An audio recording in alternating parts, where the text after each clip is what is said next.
ओम नमः शिवाय। हर हर महादेव। आप सभी का आध्यात्मिक पथ चैनल में स्वागत है। आज आप सुनिए श्रवण माह महत्तम 18वां अध्याय, आषाढ़ दशमी व्रत का विधान।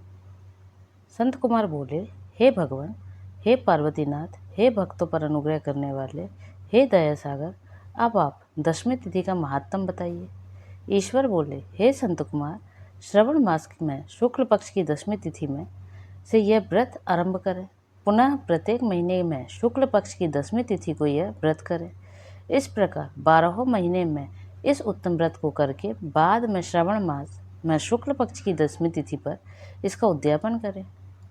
राज्य की इच्छा रखने वाले राजपूत, उत्तम कृषि के लिए कृषक, व्यवसाय के लिए वैश्य, पुत्र प्राप्ति के लिए गर्भिणी स्त्री, धर्म अर्थ काम की सिद्धि के लिए सामान्य जन, श्रेष्ठ वर की अभिलाषा रखने वाली कन्या, यज्ञ करने की कामना वाले ब्राह्मण श्रेष्ठ, आरोग्य के लिए रोगी और दीर्घकालिक पति के परदेश रहने पर उसके आने के लिए पत्नी, इन सबको तथा इसके अतिरिक्त अन्य लोगों को भी इस दशमी व्रत को करना चाहिए।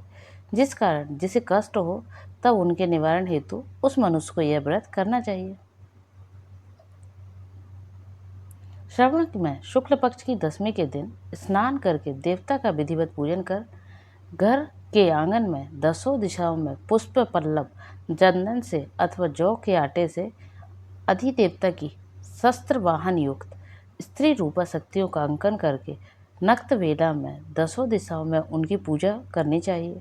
घृत मिश्रित निवेद्य अर्पण करके उन्हें पृथक पृथक दीपक प्रदान करना चाहिए। उस समय जो फल उपलब्ध हो वह भी चढ़ाना चाहिए। इसके बाद अपने कार्य की सिद्धि के लिए इस प्रकार प्रार्थना करनी चाहिए, हे दिग देवता, मेरी आशाएं पूर्ण हो और मेरे मनोरथ सिद्ध हो, आप लोगों की कृपा से सदा कल्याण हो। इस प्रकार विधिवत पूजन करके ब्राह्मण को दक्षिणा देनी चाहिए। हे मुनि श्रेष्ठ, इसी क्रम में प्रत्येक महीने में दशमी तिथि का व्रत सदा करना चाहिए और 1 वर्ष तक करने के अंतर उद्यापन करना चाहिए। अब पूजन की विधि कही जाती है। सुवर्ण अथवा चांदी अथवा आटे से ही दसों दिशाओं को बनवाएं।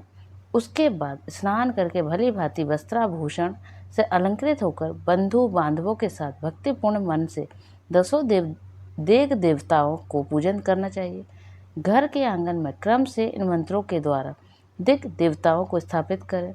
इस भवन के स्वामी और देवताओं तथा दानवों से नमस्कार किए जाने वाले इंद्र आपके ही समीप रहते हैं। आप ऐन्द्रिय नामक दिग देवता को नमस्कार है। हे आसे, अग्नि के साथ परिग्रह होने के कारण आप आग्नेयी कही जाती है। आप तेज स्वरूप तथा पराशक्ति हैं, अतः मुझे वर देने वाली हो। आपका ही आश्रय लेकर वे धर्मराज सभी लोगों को दंडित करते हैं, इसलिए आप सैमिनी नाम वाली हैं। हे याम्य, आप मेरे लिए उत्तम मनोरथ पूर्ण करने वाली हो। हाथ में खड्ग धारण किए हुए मृत्यु देवता आपका ही आश्रय ग्रहण करते हैं, अतः आप ऋतु रूपा है। आप मेरी आशा को पूर्ण कीजिए। हे वारुणी, समस्त भुवनों के आधार तथा जल जीवों के स्वामी वरुण देव आप में निवास करते हैं, अतः मेरे कार्य तथा धर्म को पूर्ण करने के लिए आप तत्पर हो। आप जगत के आदि स्वरूप वासुदेव के साथ अधिष्ठित हैं, इसलिए आप वायया हैं। हे वायये, आप मेरे घर में नित्य शांति प्रदान करें। आप धन के स्वामी कुबेर के साथ अधिष्ठित हैं, अतः आप इस लोक में उत्तरा नाम से विख्यात हैं। हमें शीघ्र ही मनोरथ प्रदान करके आप निरुत्तर हो। हे ऐशानी, आप जगत के स्वामी शंभु के साथ सुशोभित होती हो। हे सुबे, हे देवी, मेरी अभिलाषाओं को पूर्ण कीजिए। आपको नमस्कार है, नमस्कार है। आप समस्त लोकों के ऊपर अधिष्ठित हैं, सदा कल्याण करने वाली हैं और सनक आदि मुनियों से घिरी रहती हैं। आप सदा मेरी रक्षा करें, रक्षा करें।